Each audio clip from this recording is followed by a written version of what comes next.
काय सांगाल? या संबंधात हा सांगणार आहे की पनवेल महानगरपालिकेची निवडणूक ही आमच्यासाठी फार अवघड निवडणूक आहे। या ठिकाणी प्रशांत ठाकूर यांच्या नेतृत्वाखाली, रामदेव ठाकूर यांच्या नेतृत्वाखाली भारतीय जनता पार्टी या ठिकाणी स्ट्रॉंग असा पक्ष आहे, त्याला अनेक लोकांची फार मोठी साथ आहे। आणि या निवडणुकीमध्ये शिवसेना आणि राष्ट्रवादी काँग्रेस सुद्धा आपल्याला माहिती आहे। त्यामुळं या ठिकाणी ही निवडणूक जिंकणं आम्हाला अजिबात अडचणीचं वाटत नाही आहे। आणि नरेंद्र मोदींच्या नेतृत्वाखाली मोठ्या प्रमाणात पनवेलचा विकास झालेला आहे। अनेक प्रश्न या ठिकाणी सुटलेले आहेत आणि अजूनही प्रश्न काही पेंडिंग आहेत ते सोडवण्यासाठी जो आमचा जे एनडीएचं सरकार आहे ते सरकार भारत सरकारकडून मोठ्या प्रमाणात मदत करणार आहे। आणि देवेंद्र फडणवीस यांच्या नेतृत्वाखालचं जे सरकार आहे, देवेंद्र फडणवीस, एकनाथ शिंदे, अजितदादा पवार हे जे आमचं महायुतीचं सरकार आहे, हे सरकार सुद्धा पनवेलला स्ट्रॉंग करण्यासाठी, पनवेलच्या ज्या समस्या सोडवण्यासाठी आम्ही पनवेलला भरपूर अशी मदत करणार आहोत। आपण एक उद्धव ठाकरेंचा किस्सा देखील सांगितलेला आहे की त्यांच्या मशिलीमध्ये ऑइल नाही। नाही, मी सांगितलं की आता उद्धव ठाकरे हे जे आहे ते राज ठाकरे यांनी त्यांनी सोबत घेतल्यामुळं महाविकास आघाडीमध्ये फूट झालेली आहे, काँग्रेस पक्ष वेगळा झालेला आहे आणि आता त्यांची ताकद पूर्णपणे ती उद्ध्वस्त झालेली आहे किंवा ती छिन्न झालेली आहे। उद्धव ठाकरे यांनी 19 मध्ये आमच्या सोबत राहायला पाहिजे होतं, महायुती सोबत राहायला पाहिजे होतं। काँग्रेसकडे गेली 2.5 वर्षाचं मुख्यमंत्री पद मिळालं, पण त्यांनी धनुष्यबाण ते त्यांच्या हातून गेलेलं आहे।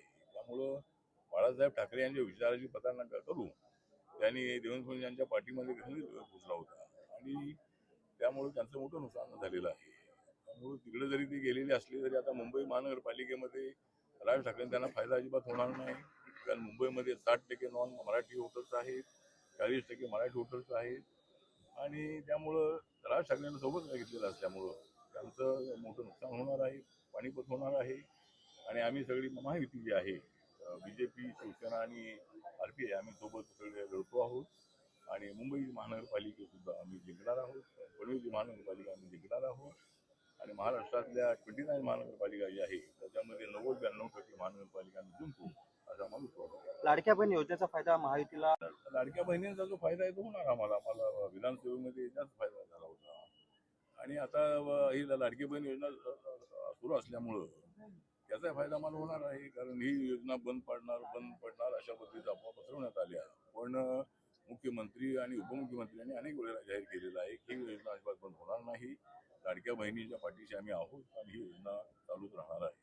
एकनाथ शिंदे आणि गणेश नाईक यांच्यामध्ये नवी मुंबईत वॉर पाहायला मिळतात। खरं तर महायुतीचे हे दोघे असून वॉर पाहायला मिळतात। एकनाथ शिंदे कुठेतरी बोलतात टांगा पलटी होईल मला वाटतं की नव्या मुंबईमध्ये जरी एकनाथ शिंदे आणि गणेश यांच्यामध्ये जरी होत असली वार तरी त्या ठिकाणी बीजेपी होणार नाही हा, आणि आम्ही जरी एकमेकाची भांडलो तरी निवडणुकीनंतर आम्ही एकत्रित सरकारमध्ये तर आहोत।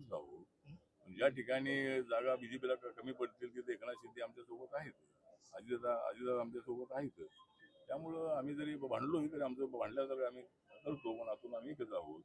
त्यामुळं 8 वर्षांनंतर ही निवडणूक आली होती आणि त्यामुळं अनेक पक्षांकडे मोठ्या प्रमाणामध्ये उमेदवार होते, त्यामुळं अनेक ठिकाणी युती झालेली नाही, अनेक ठिकाणी झालेली आहे आणि जे झालेली नाही त्या ठिकाणी निवडणूक नंतर युती होणार। सर, नवी मुंबई आणि पनवेलमध्ये जरी आरपीआयची जरी 10 ते 15% जरी मतं असली तरी देखील ती निर्णायक आहेत, मात्र असं असताना नवी मुंबईत आरपीआयला एकही जागा मिळवता आली नाही, पनवेलमध्ये 1 जागेवर समाधान मानावं लागलं, कसं पद आहे? नाही तर ठीक आहे, मागच्या वेळेला 3 जागा मला दिल्या होत्या, यावेळेला त्यांची अडचण होती, यावेळेला शिवसेना सोबत आली, राष्ट्रवादी सोबत आली आणि राष्ट्रवादीला 2 जागा, शिवसेनेला 4 जागा, त्या कम्पॅरिझन मध्ये आरपीआयला 1 जागा मिळणं ही सुद्धा चांगली गोष्ट आहे। 2 जागा मिळायला हव्या होत्या, जर कदाचित शिवसेना आणि राष्ट्रवादी आमच्यासोबत आली नसती तर आम्हाला 3-4 जागा मिळाल्या असत्या, पण एका जागेवर आम्ही समाधानी आहोत। नंतर सत्ता आल्यानंतर सत्तेमधून अजून काहीतरी आम्हाला इथं मिळेल त्यासाठी आम्ही प्रयत्न करणार।